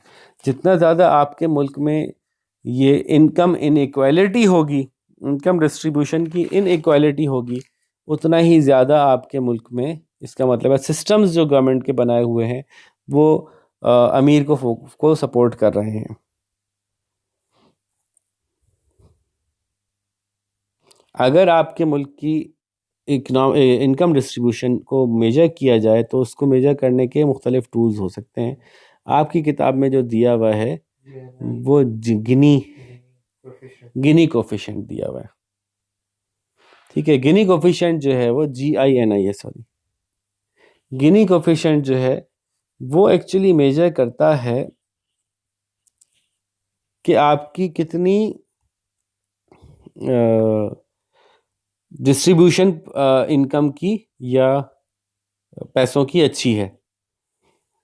अगर गिनी कोफिशिएंट 0 आता है तो आपके मुल्क में कोई भी इनकम की इनइक्वालिटी नहीं है, और अगर गिनी कोफिशिएंट 1 आता है तो टोटल इनइक्वालिटी, एक ही बंदे के पास सारे पैसे हैं, बाकी सब 0 पे खड़े हैं। इसको आसान करने के लिए लोगों के लिए इसको 0 कर देते हैं और इसको 100 कर देते हैं, परसेंटेज में ले जाते हैं। तो जाहिर है कहीं कोई मुल्क में 0 नहीं होगी, यानी सब बराबर से पैसे कमा रहे हो, किसी मुल्क में 1 नहीं होगी कि सारे पैसे एक ही बंदे के पास हों, इसी के बीच में कहीं होगी। तो इसका मतलब है कि किसी मुल्क की गिनी कोफिशिएंट होगा 0.5 या 50%, किसी का होगा 0.3 या 30%। तो 30% वाला बेहतर मुल्क है 50% वाले से ऑटोमेटिकली। जहाँ पे ये गिनी कोफिशिएंट का आंसर रिड्यूस्ड होगा वो मुल्क बेहतर होगा। कुछ नाम मैं आपको बताता हूँ गिनी कोफिशिएंट के। जैसे अमेरिका में 45% है, हांगकांग में 53% है, रशिया में 41% है, न्यूजीलैंड में 36% है, यूके में 32% है। तो दिस मीन्स कि यूके में बड़े बड़े बिलियनियर्स कम हैं निस्बतन अमेरिका के मुकाबले में। अमेरिका में ज़्यादा दौलत कुछ लोगों के हाथों में जमा है बनिस्बत यूके के। ठीक है, UK is better in distribution. इसी तरह से चाइना में 46% है, उसके मुकाबले में इंडिया में 35% है, पाकिस्तान में 30%। पाकिस्तान जो है वो इनकम डिस्ट्रीब्यूशन में यूके से बेहतर है। उसकी वजह क्या है? उसकी वजह ये है कि पाकिस्तान एक गरीब मुल्क है। गरीब मिल के एक दूसरे को लूटते हैं, तो क्या लूटते हैं? वो होता ही कुछ नहीं है जिसको लूट रहे होते हो। मतलब हमारे यहाँ का बहुत बड़ा अमीर आदमी भी जो है ना वो बिलियनियर नहीं है US डॉलर्स की टर्म में। समझ रहे हैं बात? कि आपके पास बिलियनियर नहीं है US वाले, डॉलर टर्म्स में बिलियनियर नहीं है। आपके जो भी है पाकिस्तानी करोड़पति अरबपति हैं। पाकिस्तान के अंदर कोई बिलियनियर बनने के लिए आपको 250 अरब डॉलर लेने पड़ेंगे, फिर 250 अरब रुपए जमा करने पड़ेंगे, फिर आप कोई बिलियनियर US टर्म्स में बनेंगे। जबकि दुनिया में बहुत, इंडिया में देख लें कितने सारे। अभी उनका एक दुनिया के अमीर तरीन लोगों में से एक अदानी है ना, क्या नाम है उसका, उसकी वो बहुत गिरे थे। गौतम अदानी। एक हफ्ते में 100 बिलियन तो गिराए उसने। 100 बिलियन डॉलर एक हफ्ते में गिरे हैं उसकी मार्केट के। तो वो कहाँ खड़ा होगा? सोचें कितने कितने मल्टी बिलियन डॉलर पे वो खड़ा होगा। जबकि हमारे पास तो 1 बिलियन वाला बंदा भी नहीं है। इसलिए हमारा कोफिशिएंट बेहतर नज़र आता है।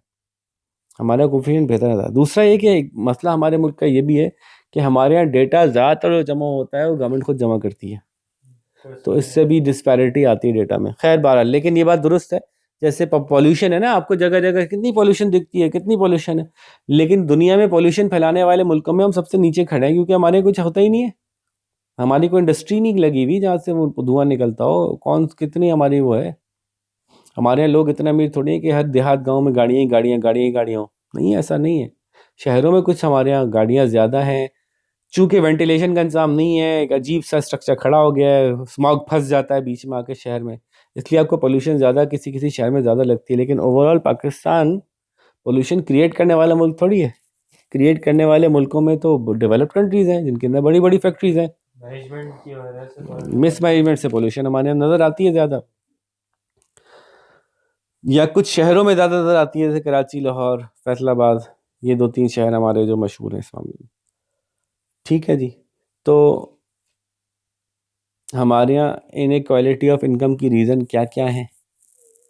अपॉर्चुनिटीज़, किस किस तरह की अपॉर्चुनिटीज़, क्या कहते हैं, क्यों होती है इनइक्वालिटी ऑफ इनकम?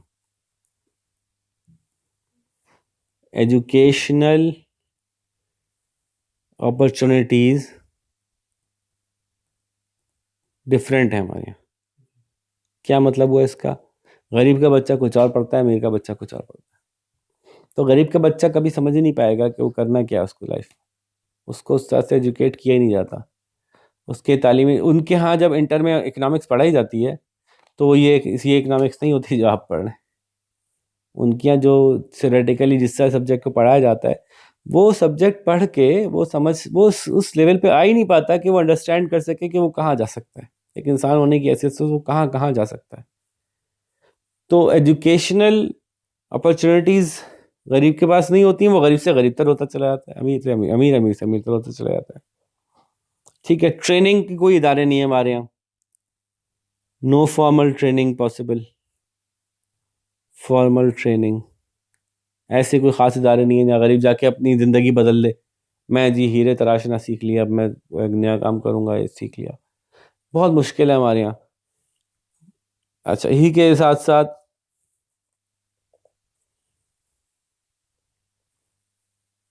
हमारा जो एंट्री और एग्ज़िट है वो बहुत मुश्किल है इन बिज़नेस। बिज़नेस के अंदर बैरियर्स टू बिज़नेस बहुत है, और ज़्यादातर बैरियर्स कौन से हैं? बैरियर्स गवर्नमेंट ने खड़े किए हैं, पॉलिसीज़ बैरियर हैं। ये नहीं कर सकते, ये कर लिया तो, जैसे ना आपने टैक्स जमा करा दिया एक दफ़ा, आप फंस गए। अब आपको इतने इतने नोटिस आएंगे, इतने नोटिस आएंगे, ये कैसे किया आपने वो। और मेरे बगल वाले बंदे ने टैक्स जमा नहीं कराया, वो फाइलर नहीं है, वो सब कुछ कर रहा है, रिलैक्स है, कुछ भी कर ले उसका कोई नोटिस ही नहीं आता, क्योंकि वो उसने टैक्स नहीं जमा कराया। तो गवर्नमेंट की जो तरीक़ेकार हैं ऑपरेट करने के, वो लोगों के लिए बैरियर बन जाते हैं। अगर लोग लीगल काम करना चाह रहे होते हैं तो गवर्नमेंट उनको इतनी मुश्किल प्रोसीजर्स में फंसाती है कि वो प्रोसीजर्स उनके लिए बैरियर बन जाते हैं। छोड़ो यार, इससे अच्छा नहीं करते तो अच्छा था। सही है ना? अभी मैं अपनी मिसाल दूं कि ये प्रूफ करना कि मैं एक कंपनी चला रहा हूँ और मेरी सोर्स ऑफ इनकम ये कंपनी है जो मैं चला रहा हूँ, ये बैंक वालों को साबित करना नामुमकिन हो गया था। बैंक वालों के पास मैं गया, मैंने कहा ये रहे मेरे ऑफिशियल डॉक्यूमेंट इस कंपनी के, जिस पे लिखा हुआ है कि ये साहब इस कंपनी के मालिक हैं और इनका ये पार्टनर। उन्होंने कहा नहीं, इससे साबित नहीं हो रहा कि आप मालिक। अब आप अपने पार्टनर से लिखवाइए कि आप उसके पार्टनर हैं।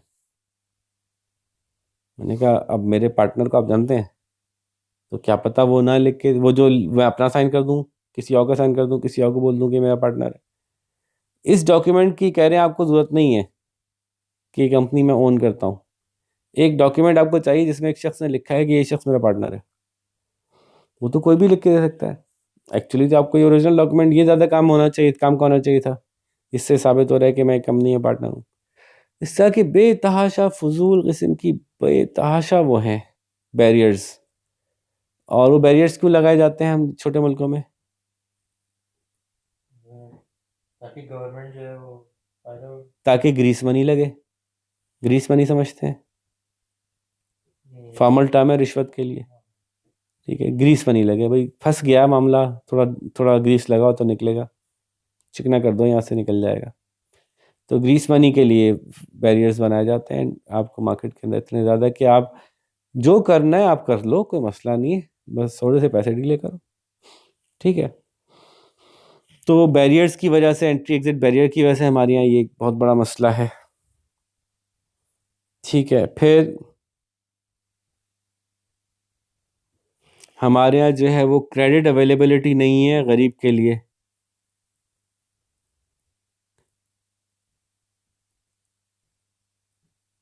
पुअर और रिच दोनों के लिए अलग अलग तरीके से अवेलेबल है।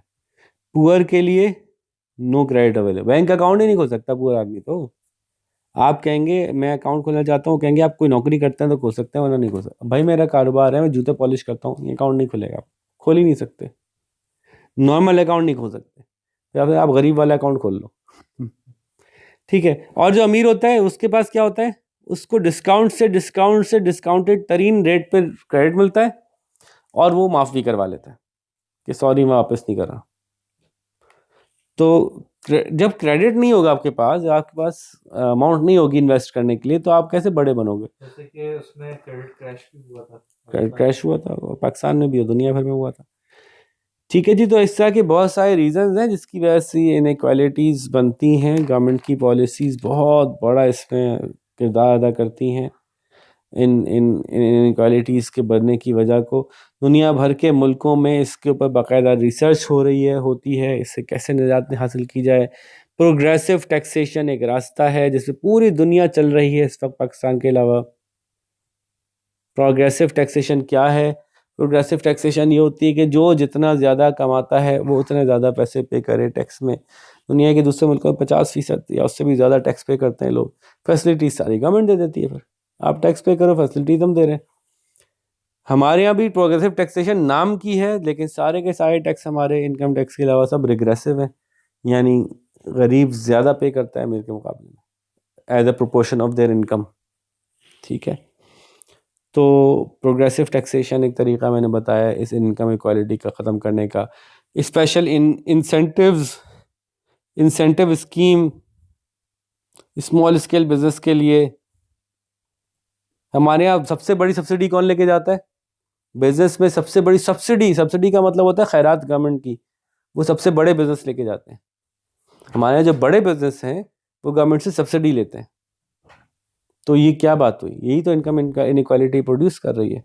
सब्सिडी तो छोटे बिजनेस को मिलनी चाहिए कि यार तू भी बड़ा हो जा थोड़ा सा, तुम्हारा भी हक है, तुम्हें भी थोड़ा सा मिल जाए। तो इंसेंटिव मिले स्मॉल स्केल को, रिड्यूस प्राइस पे लैंड मिले, रिड्यूस प्राइस पे उसको इलेक्ट्रिसिटी मिले, उसको कोई लेबर सब्सिडी मिल जाए कि उसके लेबर को कोई तनख्वाह गवर्नमेंट दे दिया करे इजाफी, ठीक है। तो इदारे बने हुए हर काम के लिए। Small and medium enterprise development authority Pakistan मौजूद है स्मैडा के नाम से। ये इसका काम है कि वो ये छोटे छोटे इदारों को खड़ा करेगी, उनको सब्सिडाइज करवाएगी, उनको चीज़ें फराम करेगी, उनको तजर्बा देगी, उनको ये देगी, उनको वो देगी। इदारे बने हुए, लेकिन सब्सिडी मिलती उन्हीं को है जो बड़े वाले होते हैं। तो इस तरह के मुख्तलिफ इनिशिएटिव्स हैं जिनके थ्रू अगर गवर्नमेंट चाहे तो वो अपने नीचे वाले तबके को, कॉटेज इंडस्ट्री को, जैसे कोरंगी पायलट प्रोजेक्ट था, बहुत अच्छा प्रोजेक्ट था, इसी मकसद के लिए बनाया था कि बिल्कुल कॉटेज इंडस्ट्री को खड़ा कर दें। लेकिन वही पॉलिटिसाइज हो जाता है, जिस चीज़ में जहाँ दो पैसे नज़र आते हैं वो पॉलिटिसाइज हो जाता है। खैर ये रोने धोने की क्लास नहीं थी, एक्चुअली इकोनॉमिक्स की क्लास थी, और इकोनॉमिक्स में हम ये बातें कर रहे हैं इस वक्त, इसलिए हम यहाँ भी ये बातें कर रहे हैं कि गवर्नमेंट इंटरवेंशन मार्केट के अंदर प्रॉब्लम क्रिएट करती है। मैंने शुरू से लेके आखिर तक तीनों चैप्टर्स में ये बात डिस्कस की। मैंने कहा ये तय करने में भी प्रॉब्लम है कि मेरिट गुड क्या होगा। इसमें गवर्नमेंट के अपने फ़ायदे छिपे होते हैं। गवर्नमेंट अपनी मर्जी से चीनी को मेरिट गुड बना दे, जबकि चीनी से ज़्यादा ज़रूरी कोई और चीज़ बैठी थी। गवर्नमेंट ने रिसोर्सेज एलोकेशन अपनी मर्जी से करवा ली उस चीज़ को जिसके कि उसको उसके पर्सनल बेनिफिट्स में इंक्लूडेड थे। तो मेरिट गुड से ही मैंने कहा मसला है। गवर्नमेंट इंटरवेंशन जितनी ज़्यादा मार्केट में होगी उतना प्रॉब्लम है। अगर मुल्क को बेहतर करना है, माइक्रो इकोनॉमिक पॉलिसीज़ की बात कर रहा हूँ, कि माइक्रो इकोनॉमिक पॉलिसीज़ से मुल्क की कोई बेहतरी करनी है तो सबसे बड़ी बेहतरी, फाइनल बेहतरी जो हो सकती है वो ये हो सकती है कि ट्रांसपेरेंट करें सिस्टम को, डिजिटाइज करें, ठीक है, और मार्केट को लिबरेट करें, लिबरेटेड मार्केट करें कि भाई मार्केट इंटरेक्शन करें, मार्केट आज़ाद हो, बैरियर्स टू एंट्री ना लगाएं, लोग घुस सकें, हर कारोबार अपनी मर्जी से कर सकें, ज़बरदस्ती से इंसेंटिव्स नहीं क्रिएट करें उन चीज़ों में जिन पे उनका अपना फ़ायदा हो, बल्कि लोगों को मार्केट को ऑपरेट करने दें। और हम जब इंटरनेशनल ट्रेड करेंगे तो हम उस वक्त भी देखेंगे कि इवन इंपोर्ट एक्सपोर्ट को भी जो है ना मार्केट पे छोड़ना चाहिए, मार्केट पे छोड़े, मार्केट प्राइसेस पे चलाएं।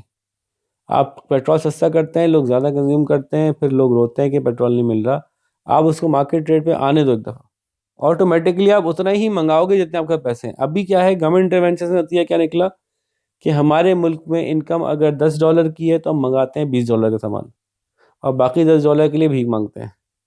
अगर मार्केट रेट पे अलाउ कर दो कि भाई ये चीज़ तो अब इस तरह की है डॉलर टर्म्स में, तो लोग नहीं खरीदेंगे। तो अगर आप $10 की सामान बेचते हो तो $10 का खरीदोगे, तो ऑटोमेटिकली आपके मुल्क को किसी के आगे भीख मांगने की जरूरत नहीं पड़ेगी। चाहे कितनी शॉर्टेज हो चीज़ों की, इंपोर्टेड चीज़ें नहीं हो मुल्क में अवेलेबल, कोई बात नहीं, ऑल्टरनेट तलाश करेंगे, दूसरे रास्ते देखेंगे। तो बहरहाल खैर, ये तो एक बड़ी, मैंने बहुत ही क्रूड स्टेटमेंट दे दी, ये इसके पीछे बहुत सारी बातें हैं, बहुत तरीके हैं इसको हैंडल करने के, और बहुत सारे ऐसे गुड्स हैं जिनको कि आप को मंगाना पड़ता है फ्यूचर डेवलपमेंट के लिए, जैसे मशीनरी है, इक्विपमेंट है, टेक्नोलॉजी है, लेकिन वाकई उसके लिए बुलाया जा रहा है या फिर किसी को फ़ायदा देने के लिए बुलाया जा रहा है, ये हम कभी भी श्योर हो नहीं पाते डेवलपिंग कंट्रीज़ में। जैसे वो आई थी जब टोयोटा आई थी पाकिस्तान में, ओए हो टोयोटा आ गई, अब पाकिस्तान में गाड़ियाँ बनेंगी, सारे इंजन आज तक बाहर बन रहे हैं, वो सारे उनके एग्रीमेंट हुए थे, कोई एग्रीमेंट, सब रद्दी की टोकरी में, इंजन अभी तक बाहर बन रहे हैं, पार्ट्स लोकलाइज हो ही नहीं पा रहे सारे के सारे। खैर, टोयोटा, होंडा, सुजुकी, जितनी भी गाड़ियाँ सब बाहर से मंगा रही हैं अपने इंजन, पाकिस्तान में टेक्नोलॉजी ट्रांसफ़र नहीं किया उन्होंने। तो आखिर में आपको लगता है कि बाहर से ये चीज़ ऐसी आई है, लेकिन एग्जैक्टली ऐसा होता है कि नहीं होता, ये वक्त बताता है। तो यहाँ पे अपनी क्लास को ख़त्म करते हैं, थोड़ी पेसिमिस्टिक क्लास थी, लेकिन ये टॉपिक ऐसा ही है। गवर्नमेंट इंटरवेंशन को हम थोड़ा सा मुश्किल समझते हैं, लेकिन जिन मुल्कों ने ट्रांसपेरेंसी कर ली है, जिन मुल्कों ने डिजिटाइज कर लिया है, वहाँ पे गवर्नमेंट इंटरवेंशन पॉजिटिव रिजल्ट्स ला रही हैं, वहाँ पे लोगों की इनकम रीडिस्ट्रीब्यूशन में हेल्प कर रही हैं, वहाँ पे डायरेक्ट ट्रांसफर्स में ये चीज़ें हेल्प करती हैं, वाकई हेल्प हो रही है वहाँ पे। वाकई अगर आपके पास जॉब नहीं है तो आपको पैसे मिलेंगे अपना गुजारा करने के लिए, गरीब तक पहुँच रहा है मामला कुछ ना कुछ। तो ये रास्ता है, वे फॉरवर्ड है, डिजिटाइज करें, ट्रांसपेरेंट करें चीज़ों को, तो फिर बेहतरी आ सकती है। ठीक है जी, तो इसके साथ ही आपसे इजाज़त चाहते हैं, इंशाल्लाह नेक्स्ट लेक्चर में आपसे मुलाकात करेंगे। अपना बहुत सारा ख्याल रखिएगा। अल्लाह हाफ़िज़।